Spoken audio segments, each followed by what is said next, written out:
Greetings and welcome. My name is Jake Rayson. I am a wildlife food forest garden designer, and today I am at Undergrove, which is a client's new build house over in the edge of a town.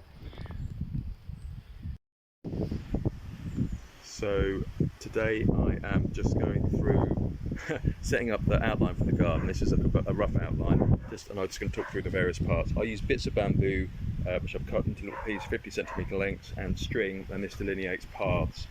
So first of all, we've got the lawn area here. This is going to be used for entertaining. I want to keep a space here, 3 meters by 3 meters, for possibly using for putting a gazebo in. And then there's a curved bed that comes in here. This is very rough at the moment.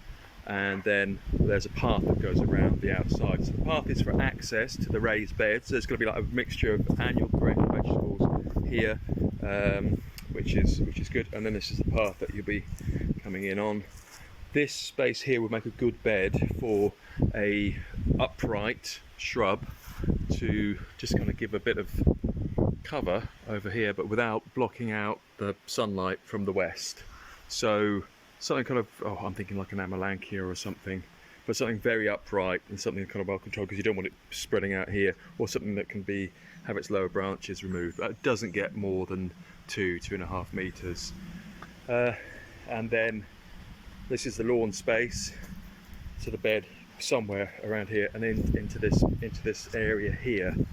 And that means that the path would be like a self-binding gravel, and it makes it much easier to maintain it, because the grass isn't coming up against it.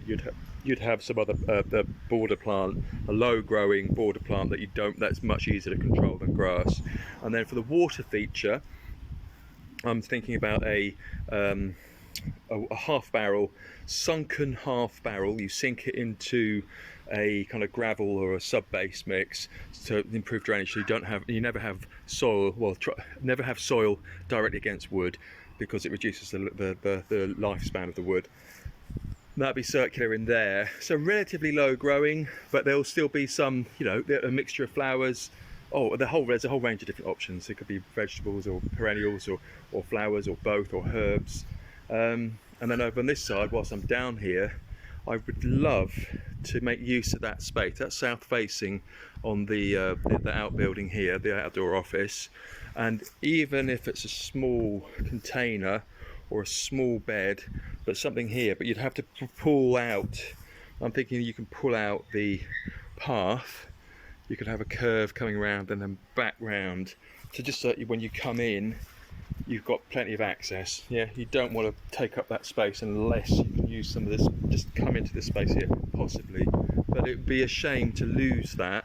That would be a perfect space for a climber or a espalier tree. Something not too big, but something that will feel, you get some colour and you get some greenery in there, and also make use of that sun. And likewise here, I really want to use this space here. This line of pots delineates a raised bed here, and then this could be espalier across, and then you're making full use of the southerly sun. And likewise for the neighbours, for privacy, a couple more trellis work along these sections here. 1, 2, and then you can grow a climber, like a not too vigorous climber, and that'll provide some shelter as well. And then possibly use this otherwise dead space in here as an area for a small planter. That is possible. And then we go. So that's the lawn area, the bed, shrub. Possible bed here, the raised beds there, and then we come up. This is a brilliant bit. I mean, this is just going to be absolutely stunning. So here we have the steps up to the left, and there'll be a seating area. I'm afraid the holly is going to have to go because just isn't space for it. That level area, build that up, Gabion supporting wall here, and level that area up. So using the paths will be levelled out as well, but a levelled area, a gabion supporting wall and a level area there, and then paths, log steps and paths, and then the den, the hideout here, which is kind of secluded from view, but the lovely thing about it is it faces south as well, so you get the sunlight, but it's hidden. And what is brilliant, I go on about it, but what is brilliant is that you've got a little bed here, so you can plant stuff. You can plant like a really nice small shrub, 1.5 meters, it'll be fine, and then that'll just hide the entrance, but not so much that you can't see through it and around it. And likewise here, and then, as I was saying, trellis there, possible shrub or trellis there, but just to give some shelter to the neighbours, because they'll need to be sheltered from view. So you can see there, 1, 2 there, and then I would replace this holly. I wouldn't. Yeah, it's too spiky in the wrong place. Right, and then onto, this is our bench from home, just because it's easy to carry. But you can get up here. Whoopsie, flat area. So this will be a flat area, screened that way, and you can just see there. I'll do the same thing, 1, 2, and have like a trellis on that side to provide shelter for the neighbours that side as well. Okay, and then this flattened area, gabion wall, retaining wall, and then we come down here. Yep, and then access, really important. I know it's a relatively small garden, but because it's a slope as well, you want to have access. So access here, and you've got a path around the back as well, more of like a little small access path. But this means you can easily get into this, and this will be as level, possibly a miniature gabion wall here, depending on cost. Yeah, a small gabion wall there, and there, possibly there. Well, we'll have a look at the widths and the dimensions of it, but that way it provides edging, both edging for the path, but also means you can get a level path as well, rather than having something that is, you know, you don't want it on the piss. And same here, extend it, so build up this part here, build it up, and then this is level from the back, and that's a level sitting area.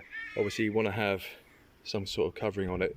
I'm thinking about self-binding gravel for all the seating areas and all the paths, and that ties in together for the path down there as well.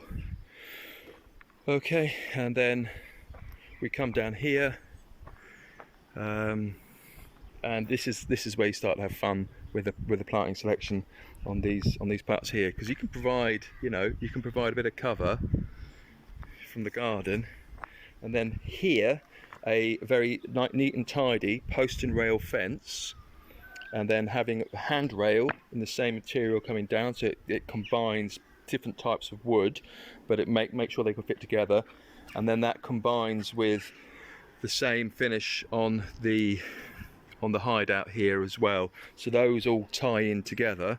And I just think this is nice because that provides I wasn't too sure about whether to suggest putting a post and rail fence in here, but I think it really works, because it provides a space for the path. It provides like a counterpoint to the path, otherwise the path is just a bit exposed. Whereas here, if you've got a fence running down there here, then that's sheltered for this part, and then it ties in with the wood, use of the wood elsewhere as well. I think it works really well. And then the key point here is that, this is all perennial stuff, so it's not like the first couple of years is going to be weeding, but there isn't any major work to do in these beds, but they are easily accessible. I think it's really important, particularly on a slope, particularly for a range of different ages, to make it as accessible as possible. Okay, and there we go. That's a bit of a long one. So thanks for watching. Yeah, I hope that's interesting and useful, and yeah, see you again soon. Cheers, bye.